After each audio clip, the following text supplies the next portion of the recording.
قرآن کی تعلیمات تھی کہ ہمیں کسی کے ساتھ جھگڑنا نہیں ہے. اگر کوئی کسی اور مکتب پہ رہنا چاہتا ہے, کسی اور مسلک پہ رہنا چاہتا ہے, تو ہمیں کوئی اعتراض نہیں ہے. یہ دروازہ سبھی کے لیے کھلا ہوا ہے, یہ مجلس سبھی کے لیے کھلی ہوئی ہے. یہاں پر کسی کی اجارہ داری نہیں ہے. کسی صاحب نے بات کہی تھی کہ کاش وہ دور آئے کہ مسجدوں کی دیواروں پر سے یہ جملے ہٹ جائیں کہ یہ مسجد بریلویوں کے لیے ہے, یہ مسجد دیوبندیوں کے لیے ہے, یہ مسجد فلاں کے لیے ہے, مسجد فلاں کے لیے ہے. تو ہم نے دل ہی دل میں سوچا کہ ہماری مسجد کتنی محفوظ ہے, جو پہلے دن سے آج کے دن تک کبھی بھی ہمارے کسی مسجد پر نہیں لکھا ہے کہ یہ صرف شیعوں کے لیے, نہ ہمارے کسی امام باڑے میں لکھا ہے, نہ ہمارے کسی مسجد میں لکھا ہوا ہے. کربلا لوگ جاتے ہیں, ہاتھ باندھ کے نماز پڑھتے ہیں, سجدے کا بغیر نماز پڑھتے ہیں, وہ ان کی مرضی ہے. سب کے لیے دروازہ کھلا ہوا ہے. مولا حسین کا دروازہ کھلا ہوا ہے, امام رضا کا دروازہ کھلا ہوا ہے, لوگ آتے ہیں. اسی طریقے سے ہماری آزاداریاں کھلی ہوئی ہیں. اللہ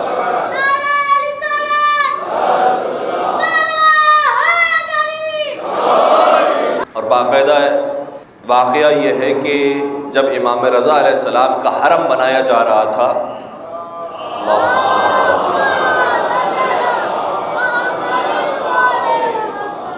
اور شیخ بہائی کا زمانہ تھا, ہمارے بہت جید عالم دین جنہوں نے نہ صرف یہ کہ علم دین پر کام کیا ہے, علم دنیا پر بھی بڑا کام کیا ہے, میتھس کے اندر بڑا کام کیا ہے.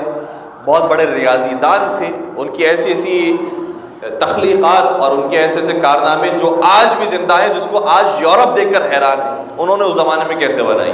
مثال کے طور پر ایک چھوٹی سی بات کروں کہ ایک بہت بڑا سا پرانے زمانہ ہے, بہت بڑا سا ایک حمام خانہ انہوں نے بنایا تھا جس کے اندر مختلف لوگ حمام کیا کرتے تھے اور جایا کرتے تھے.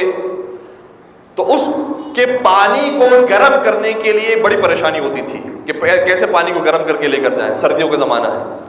تو انہوں نے ایک ایسی چیز ایجاد کی کہ صرف ایک موم بتی کی لو سے سارے کے سارے حمام میں گرم پانی آتا تھا, صرف ایک لو سے. اور کہتے ہیں کہ جب آئے یورپینس اور انہوں نے تحقیق کی اس کے اوپر, تو ان کو تو سمجھ میں نہیں آئی. بالآخر انہوں نے وہ لو بجھا دی, اور اس کے بعد جب سے پانی گرم آنا بند ہوا, اس کے بعد سے انہوں نے جتنی کوشش کی پھر وہ پانی دوبارہ سے گرم نہیں ہوا.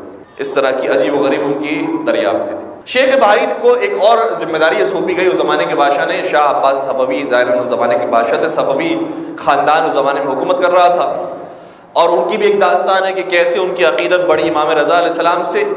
لیکن بالآخر شیخ بہائی کو یہ حکم دیا گیا کہ آپ اس حرم کو تعمیر کریں, اس حرم کو تعمیر کرنے میں آپ سپروائز کریں کہ حرم جتنا خوبصورت تعمیر ہو کہ لوگ زائرین آئیں تو دیکھیں امام کی بارگاہ کو تو خوش ہو.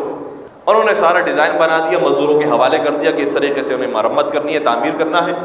لیکن ایک ضروری کام پر انہیں مشہد سے اصفہان جانا پڑا اور سفر ضروری ہو گیا. مزدوروں سے کہا تھا کہ جتنا کام تمہیں کہا گیا ہے وہ تو مکمل کر لو, لیکن جو مین دروازہ ہے مولا رضا کے حرم کا, اس دروازے کو نہیں بنانا جب تک میں واپس نہ آ جاؤں.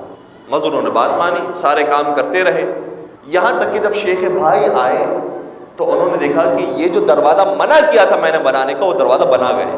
مزدوروں کہا کہ بھائی یہ تم نے کیا کام کیا ہے, میں نے کیا منع نہیں کیا تھا کہ یہ دروازہ نہیں بنانا جب تک میں واپس نہ آ جاؤں. انہوں نے کہا تھا کہ آپ نے منع تو کیا تھا لیکن ہمارے بڑوں نے ہمیں یہ حکم دیا کہ نہیں بنا لو قبل اس کے کہ شیخ بھائی آئے. کہا کس سے کہا؟ گئے ان کے پاس. انہوں نے کہا کہ ہمارے بڑوں نے ہمیں کہا تھا کہ بنوا لو شیخ بھائی کے آنے سے پہلے.